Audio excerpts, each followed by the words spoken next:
Hello दोस्तों, कैसे हैं आप सब लोग। आशा करता हूँ सब बहुत अच्छे होंगे। तो एक बार फिर से मैं आप लोगों से रूबरू हूँ, आपका दोस्त चेतनी शर्मा, अपने इस यूट्यूब चैनल पर जिसका नाम है मैथवर्स। तो मैथ्स के इस यूनिवर्स में एक बार फिर चलते हैं एक और इंटरेस्टिंग मैथ्स प्रॉब्लम की तरफ।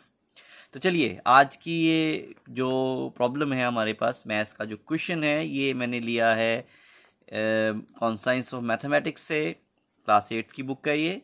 और चैप्टर का नाम है सेट्स। तो ये सेट जो चैप्टर है ये एक्चुअली ओनली क्लास 8 के लिए नहीं है जी। ये आईसीएससी में जरूर ये क्लास 8 के लिए है, पर हमारे जो सीबीएसई के दोस्त हैं और इवन मेरे जो आईसीएससी के भी दोस्त हैं उन सबको ये मालूम होगा कि ये तो भाई क्वेश्चन हमारे प्लस वन में भी बहुत काम का है। तो ये प्लस वन का ही टॉपिक समझिए आप, बड़ा इंपॉर्टेंट टॉपिक है। आईसीएससी में क्लास 6, 7, 8 तीनों के लिए काम का है, और इवन 9, 10 के लिए भी, और साथ ही में अगर प्लस वन प्लस टू के बच्चे हैं तो उनके लिए भी बहुत इंपॉर्टेंट है। तो टॉपिक है सेट्स, और क्वेश्चन है मेरे पास, express the following set in set builder form. तो सेट बिल्डर फॉर्म क्या होती है? सेट बिल्डर फॉर्म ये कहती है कि अगर आपके पास एक सेट है, जो एक्चुअली में ये मेरे पास सेट गिवन है, ये एक रोस्टर फॉर्म में है, तो मुझे एक्चुअल में एक ऐसा फॉर्मूला ढूंढना है जिससे ये सेट पूरा बना है। सेट को पूरा बनाने वाला एक फॉर्मूला होता है, क्योंकि सेट की डेफिनेशन ये कहती है कि एक सेट में, सेट एक्चुअली क्या होता है, collection of well defined distinct elements. Well defined, मैंने वर्ड यूज किया सेट की डेफिनेशन में, वेल डिफाइंड। तो वेल डिफाइंड का मतलब कि इसमें जितने भी एलिमेंट्स हैं उनकी कोई डेफिनेशन है। तो वही डेफिनेशन हमने ढूंढने की कोशिश करनी है। और कमाल की बात ये होती है, एक सेट में जो डिफाइंड एलिमेंट्स होते हैं उनकी बड़ी कॉमन सी डेफिनेशन होती है। तो वो कॉमन सी डेफिनेशन जो है वो मुझे ढूंढने की कोशिश करनी है इस सेट के लिए। तो चलिए आज यही काम करते हैं, बहुत इंटरेस्टिंग है ये जो फॉर्म लिख रखी है आपके सामने, ये रोस्टर फॉर्म है। रोस्टर फॉर्म में हम सभी एलिमेंट्स यानी सभी मेंबर्स को सेट के लिख देते हैं कॉमास के साथ, और उन्हें एक करली ब्रैकेट द्वारा क्लोज कर दिया जाता है। अब यही काम अगर मुझे सेट बिल्डर फॉर्म में करना है तो उसे किस प्रकार से करना है, कैसे मैं इस सेट को रिप्रेजेंट करूंगा। मैं सबसे पहले पैटर्न ढूंढूंगा इसमें। यहाँ में अगर मैं ध्यान से देख रहा हूँ, 0, 3, 6, 9, 12, 15 और 18। तो ये एक्चुअली में ध्यान से देखिए, अगर मैं फर्स्ट एलिमेंट को इग्नोर करता हूँ तो ये बाकी सभी क्या है, ये तो 3 का टेबल है। 3 1 जा 3, 3 2 जा 6, 3 3 जा 9, 3 4 जा 12, 3 5 जा 15 एंड 3 6 जा 18। वेरी इजी, फिर तो टेबल बन गया। तो क्या ये जीरो को हम इग्नोर कर सकते हैं? बिल्कुल नहीं करेंगे। आपको पता है 3 का टेबल कैसे लिखते हैं? छोटी क्लासेस में आपने 3 का टेबल लिखा है, और वो बहुत इंटरेस्टिंग तरीके से लिखा है। आपको याद है आपके 3 का टेबल लिखा था जब, तो आपने एक बड़ा मेथड इंटरेस्टिंग यूज़ किया था। आपने क्या किया था, इस 3 को लिखने के लिए आपने क्या किया था, 3 मल्टीप्लाई बाय 1, तो 3 आता था। ऐसे ही आप जब 6 को लिखते थे तो 6 इंटू 2, 3 1 जा 3, 3 2 जा 6। This is the way you done in your class juniors. तो 9 कैन बी रिटन एज, कैसे लिख सकते हैं 9 को, 3 3 जा 9। 12 को कैसे लिख सकते हैं, 3 4 जा 12। 15 को कैसे लिख सकते हैं, 3 5 जा 12, सॉरी 3 5 जा 15। फिर 18 को कैसे लिख सकते हैं, 3 6 जा 18।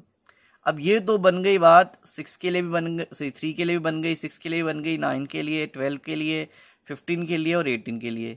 अब रह कौन गया, ज़ीरो रह गया, अकेला ज़ीरो रह गया। तो ज़ीरो को कैसे लिख सकते हैं हम, बिल्कुल लिख सकते हैं जी, 3 ज़ीरो ज़ा ज़ीरो। कितना आसानी से बन गया, 3 ज़ीरो ज़ा ज़ीरो।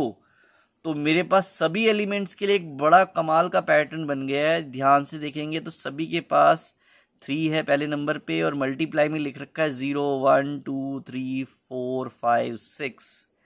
तो ये पैटर्न कुछ इस प्रकार से लग रहा है कि सभी में पहले 3 है, और उसके बाद एक नंबर यहाँ चलता जा रहा है लगातार। तो उस नंबर को मैं मान लेता हूँ, मान लो वो n नंबर है। तो ये 3n टाइप का पूरा पैटर्न मेरे पास बन रहा है। चलिए अब इसको प्रॉपरली डिफाइन करते हैं।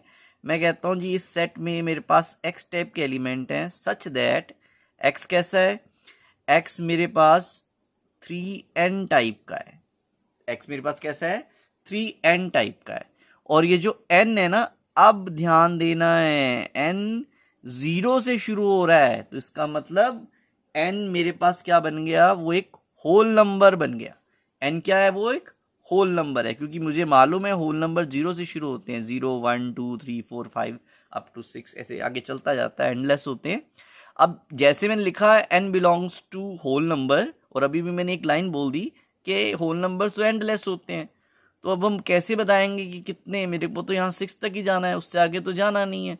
तो चलिए फिर हम एक लिमिट डिसाइड करते हैं, मैं साथ ही में हम यहाँ लिख देते हैं एंड, जो होल नंबर्स है ना, n होल नंबर्स है, and whole numbers is should be equal to और लेस देन 6, 6 से छोटे या उसके बराबर है, भाई 6 से बड़े नहीं है जी, 6 से छोटे या उसके बराबर, 6 हो सकता है मैक्सिमम। तो ये मेरे पास बन गया जी हमारा सेट बिल्डर फॉर्म। दिए गए सेट का सेट बिल्डर फॉर्म आपके सामने क्लियरली रेडी है। तो क्वेश्चन था एक्सप्रेस करना है सेट बिल्डर फॉर्म में 0 3 6 9 12 15 18 को। तो यहाँ मैंने सबसे पहले ब्रेक किया, एक पैटर्न ढूंढा सभी नंबर्स के बीच में, जो बहुत ही इंटरेस्टिंगली मुझे मिल गया, और साथ ही में फिर मैंने ढूंढ लिया क्या, यहाँ पर वो मैट पैटर्न, वो फॉर्मूला जिससे सारे एलिमेंट्स बने थे, वो मेरे पास बना 3 इंटू एन, यानी 3n के बराबर। और फिर मैंने लिखा कि इसमें x टाइप के एलिमेंट्स हैं, x 3n टाइप का है, हर एक n एक होल नंबर है, बिकॉज ये 0 से शुरू हो रहा था। और यहाँ मैंने लिमिट लिखी क्योंकि होल नंबर एंडलेस थे, तो इसलिए इसे बताया गया कहाँ तक जाना है हमें, तो मैक्सिमम 6 तक जाना है, 6 और 6 से छोटे एलिमेंट्स इसमें आएंगे। यानी कि मेरे पास एक बहुत ही इंटरेस्टिंग तरीके से मैंने ढूंढ लिया इसका सेट बिल्डर फॉर्म। तो आई होप आपको आज का ये वीडियो बहुत अच्छा लगा होगा और काफ़ी इंटरेस्टिंग लगा होगा, समझ में भी आया होगा जो हमने सवाल डिस्कस किया। देखिए बहुत इंटरेस्टिंग है मैथ्स। आपको अगर कोई क्वेश्चन नहीं आ रहा है, कोई कॉन्सेप्ट अगर आपको समझ नहीं आ रहा है, तो आप वो मुझे कमेंट कीजिए, हम उस टॉपिक उस क्वेश्चन पे जरूर डिस्कशन करेंगे अपनी वीडियोस के दौरान। मेरा एक ही मोटो है कि आपको मैथ्स इंटरेस्टिंग लगे और आप उसकी अंडरस्टैंडिंग अच्छे से करें, क्योंकि मैथ्स से बिल्कुल मत डरिए, मैथ्स बहुत इंटरेस्टिंग है। मैथ्स एक बहुत इंपॉर्टेंट टूल है आज के आने वाले ज़माने में, जहाँ पर जो है टेक्नोलॉजी बहुत काम कर रही है, तो मैथ्स एक इम्पॉर्टेंट टूल है जो आपको बहुत सक्सेस देगा। तो मैथ्स से लगाव बनाइए, अंडरस्टैंड करिए, एक पजल, एक गेम की तरह करो यार मैथ्स को, बहुत मज़ा आने वाला है। तो एक बार फिर से मैं आप लोगों से विदा ले रहा हूँ, इसी आशा के साथ कि आपको आज का वीडियो बहुत अच्छा लगा होगा। अगर फिर भी कोई डाउट है, कुछ क्वेरी है, तो आप मेरे को कमेंट कीजिए, I will answer you as soon as possible, जितना जल्दी होगा मैं आपको आंसर दूंगा। और अगर मेरे लिए कुछ सुझाव होगा तो वो भी प्लीज़ शेयर कीजिए, आपके सुझावों का हमेशा स्वागत रहेगा। मैं अपने आप को और बढ़िया और इम्प्रूव्ड लेके आऊँगा आप लोगों के साथ।